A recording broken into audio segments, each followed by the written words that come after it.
And so something about external language is stickier.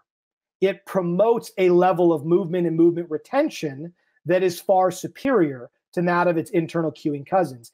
And I'm happy, to the degree we want, to get into some of the science behind why that is, because the science behind it is as clear as the evidence promoting external cues for retention. And so in coaching, Pat, when I talk about silent sets, that's what I'm promoting.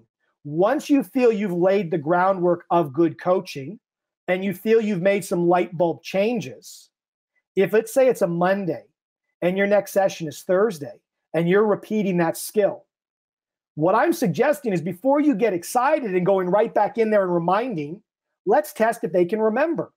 Not remember the cue, but the impact the cue had. So when we get into the batting cage, I'm not saying anything. I'm like, hey, it's on you. First couple sets, let's see how we go. And right there, academically, that's a retention test. And professionally, that's an assessment of how much learning residue we have. And usually there'll be some regression, but all we want to be seeing is on the back end of good coaching, there should be an echo of it in future sessions without us having to remind them.